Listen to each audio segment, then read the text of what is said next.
tal a todos? Muy buenas noches. Me da gusto ver que todos se encuentran bien. Y bueno, pues agradezco la oportunidad de participar con este grupo selecto, el grupo de Greta, sobre la hipertensión arterial y en tiempos de COVID. A mí me pidieron que buscáramos un tema de cómo deberá diseñarse la atención de los pacientes hipertensos en la medicina pública durante y después de la pandemia de COVID. Afortunadamente, tanto la doctora Edith Ruiz como el doctor Parra ya me ayudaron un poco también con el tema. Y básicamente el doctor Parra también mencionaba que el tratamiento de los pacientes con hipertensión pues no debe de cambiar. Y creo que estamos y pensamos lo mismo.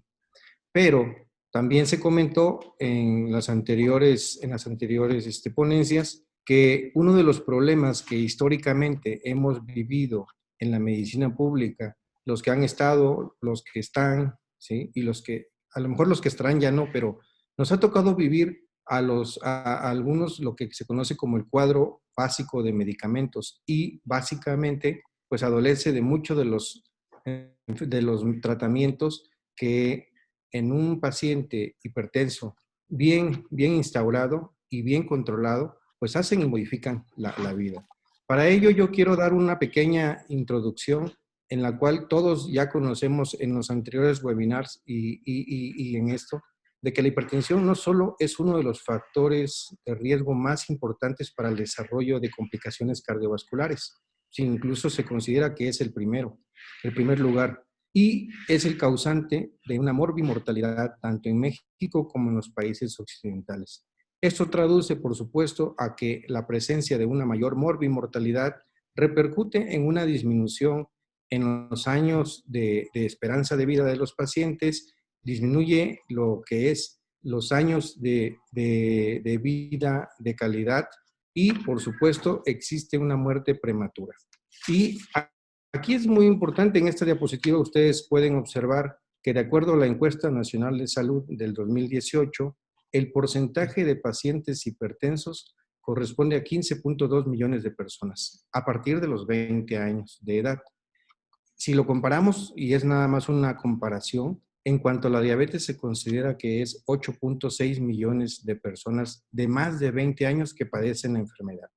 Y se ha comentado ya con anterioridad que esto nos lleva a que prácticamente una buena parte de estos pacientes no conocen ni siquiera que son hipertensos. Algunos incluso el diagnóstico o la toma de presión arterial se hizo durante la realización de esta encuesta. A manera de mencionarnos cuáles son los estados en donde mayor prevalencia de hipertensión existe, pues se refieren principalmente a 5 estados, 3 de ellos en el norte del país, que son Sonora, Chihuahua, Coahuila y Veracruz y Campeche. Sin embargo, los otros estados que vienen hacia atrás, pues también tienen un índice de incremento de hipertensión arterial. Si comparamos la encuesta pasada del 2012, la encuesta de medio camino del 2016 y esta de 2018, que es la última sobre la cual nos podemos basar, esto ha incrementado. Y después de los 50 años de edad, por supuesto que el hecho de tener hipertensión arterial puede alcanzar casi cerca del 30% de la población mayor de 50 años de edad. La siguiente, por favor. Esto pues nos lleva a repercutir que de esos 15.2 millones de pacientes, se estima en esa encuesta que tenían seguro social, eran 7.48 millones de derechohabientes. Estos pertenecen al IMSS, aproximadamente casi el 50% de los pacientes hipertensos. Y los demás pacientes, pues pertenecen a los otros sistemas de salud, llámese ISSSTE, de los servicios de salud de cada estado, Secretaría de Marina, Secretaría de la Defensa Nacional, y para ello, pues así como en Salud 2018 nos enseñó esta estadística, pues EPARI en 2019, que es la evaluación de los riesgos financieros considerados en el programa de administración de riesgos institucionales, pues nos dio prácticamente un panorama importante de qué cantidad de los pacientes, ¿sí?, pueden llegar a presentar un requerimiento de una institución pública para su tratamiento. Y sin embargo, ello originó que que generara una idea urgente de implementar estrategias coordinadas a nivel público e interinstitucional, con la participación de múltiples disciplinas para enfrentar y tratar esta pandemia. El doctor Parra también hizo mención de algo muy importante y creo que esto es algo que nos va a cambiar el famoso cuadro básico de medicamentos, el cual en teoría ya no existe, y para ello la Secretaría de Salud y la Coordinación de Institutos Nacionales de Salud y Hospitales de Alta Especialidad, pues elaboraron un plan estratégico y elaboraron lo que es una guía de práctica de tratamiento farmacológico en hipertensión arterial. Esta guía todavía no se publica, pero da pie, aparte de lo que corresponde a cómo tratar a la hipertensión en nuestro país. Esta guía, por supuesto, de este grupo de Greta, hay 7 expertos que participaron, ¿sí? Entre ellos pues, está el doctor Alcocer, el doctor Héctor Galván, el doctor Adolfo Chávez, la doctora Gabriela Borrayo, ¿sí? Y otros que, perdón, por se me escapa. A ellos es el crédito de manejar toda esta parte de el tratamiento y el plan terapéutico farmacológico en hipertensión arterial. Y para ello, pues afortunadamente también otra de las cosas que vivimos en las fechas recientes es que en el Catálogo Nacional de Medicamentos ya se incluyeron las combinaciones farmacológicas, IECA diurético, IECA o ARA2 con calcio antagonista, también 3 medicamentos en uno, lo cual pues en muchos estudios y de acuerdo a las recomendaciones internacionales, pues tiene varias ventajas, entre ellas mejorar el pronóstico del paciente, que eso es lo más importante, mejorar la adherencia al tratamiento, mejorar el control y todos sus beneficios que ello conlleva. Entonces, la siguiente diapositiva, por favor. Bien, no hay que olvidar que existen estas premisas fundamentales para el manejo correcto de la persona con hipertensión arterial. Y lo primero que hay que hacer es reconocer que la hipertensión es un problema prioritario de salud, ¿sí? Y es un factor de riesgo importantísimo para el desarrollo de muerte prematura. Así como también entender que la presión arterial debe ser medida en todo paciente adulto de forma regular, ¿sí? Y en el cual, si el paciente no es hipertenso, pues bueno, de todas maneras medírsela por alguna situación que llegue a una de las instituciones públicas, ya sea por una cuestión de una lesión, un accidente, pero a todo paciente debemos de medirle. Ha pasado, anecdóticamente vamos a decirlo, que se llegan a las instituciones de primer nivel y muchas veces el paciente llega por una causa ajena, incluso a veces únicamente por una incapacidad, y lo único es darle la incapacidad y no se toma la presión arterial. Para ello necesitamos capacitar a todos y cada uno de nuestro personal de salud, no nada más los médicos, no nada más los enfermeros, los nutriólogos, ¿sí? Incluso fisioterapeutas, pero también es importante empoderar al paciente y al familiar para que esta presión arterial sea medida de manera adecuada. Es muy importante que se tenga que enseñar al paciente la medición óptima, la medición correcta, para que con eso, en la medición de domicilio, que si el paciente cuando llega a la consulta nos proporciona, sea una medición confiable. Así como también el tratamiento de la hipertensión arterial es importante y es bueno recalcar que debe de iniciarse de manera oportuna, pero no nada más con que se le indique al paciente el tratamiento antihipertensivo, sino que también sea eficaz, ¿sí? Y para ello, con la inclusión de los nuevos medicamentos al catálogo nacional, consideramos que es muy importante para ello, pero para que se logre, debemos también, como mencionábamos, empoderar al paciente. Ahora, es muy importante y hacerle énfasis al paciente, también porque a él tenemos que empoderarlo, que no es únicamente el hecho de que se tomen los medicamentos, sino que cambie su dieta, su alimentación, por supuesto, sus cambios al estilo de vida, así como el reducir los otros factores de riesgo que se pueden modificar como la obesidad, la diabetes, un control apropiado, ¿sí? Y esto nos lleva ¿a qué? A que tengamos un mejor control de los pacientes y por ello un mejor pronóstico, una mejor calidad de vida y menor índice de complicaciones cardiovasculares. Hay que llegar al valor meta de la presión arterial, ¿sí? Cuando detectamos un paciente hipertenso, las recomendaciones internacionales, las guías, nos dicen, ¿sí? Y también parte de lo que son las recomendaciones de esta guía farmacoterapéutica es que debemos llegar a la meta del paciente, de acuerdo a sus características individuales, en menos de 3 meses. Y esto es algo también muy importante, que cuando en la consulta un paciente llega con la presión arterial, quiere tener la presión arterial normal al día siguiente. Y esto también hay que hacer mucho énfasis en que la presión arterial no se controla de esa manera, sino que lleva un tiempo, incluyendo hasta por el método de cómo actúan los medicamentos.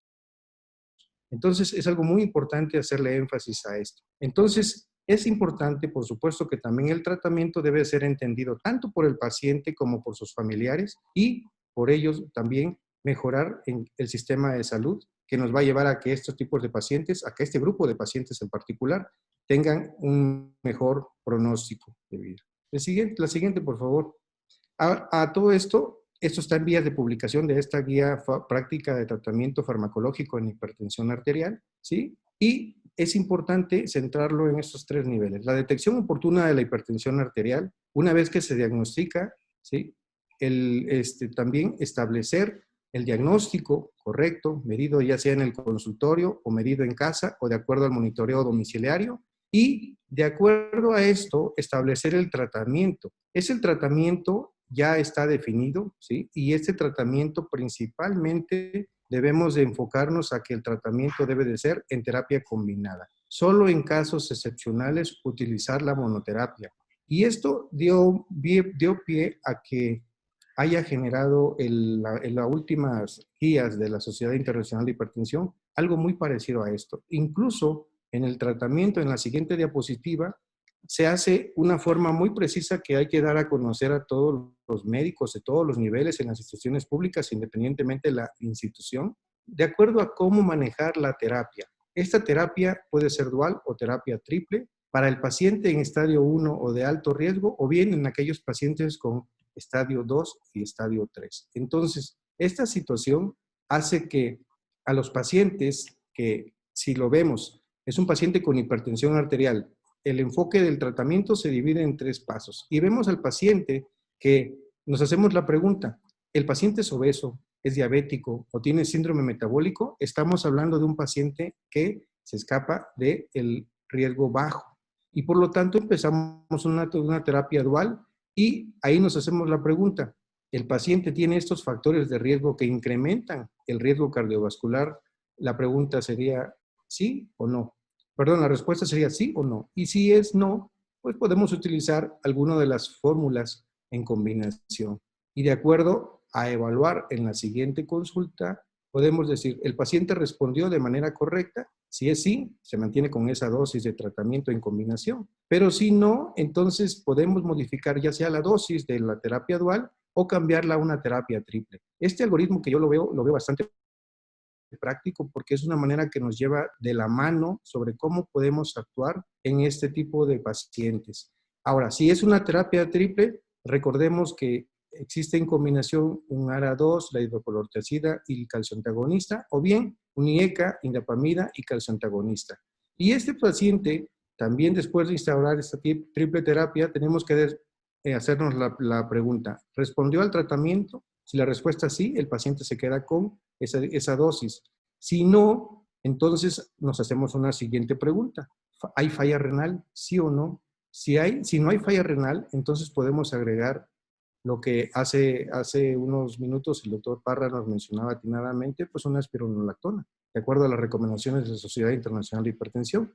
Pero si existe falla renal, entonces usar otro tipo de medicamentos como un alfa bloqueador o un beta bloqueador. Ahora, esta pregunta en donde el paciente, si se controla de manera correcta, pues hay que mantener ese tratamiento, pero si no, es un paso que se debe decir en el paso 3, ya establecer al paciente o enviarlo, referirlo a una clínica de hipertensión arterial para manejarlo como hipertensión arterial resistente, ¿sí? Ahora, si el paciente tiene desde la primera etapa del paso 1, tiene datos de obesidad, diabetes o síndrome metabólico, entonces la combinación ya no es con diuréticos, sino con un calcioantagonista, ya sea con un IECA, un ARA2, y de acuerdo a eso, pues venir en el esquema, en el algoritmo, para llevar a un médico desde el primer nivel, segundo nivel, para que tengamos un mejor control en 3 pasos, en el menor tiempo posible, logrando el control apropiado de este paciente. Por supuesto Esto nos lleva a que hay un cambio drástico, si lo vemos así, en lo que mencionábamos, la cuestión histórica a la realidad actual, en la que nosotros tenemos ya más herramientas para que podamos lograr un control apropiado, un control eficaz de los pacientes con hipertensión arterial.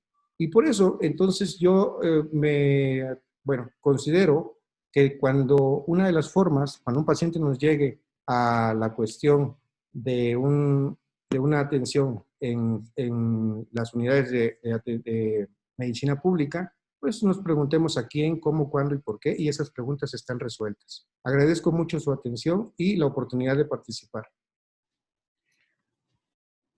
Muchas gracias, doctor Cigarroa. Muy completo todo el aspecto público, se abordaron lo que viene en México y lo que se ha estado diciendo mucho de que van a existir las combinaciones duales y triples en la medicina pública, y ese flujograma está muy esquemático y es muy bueno.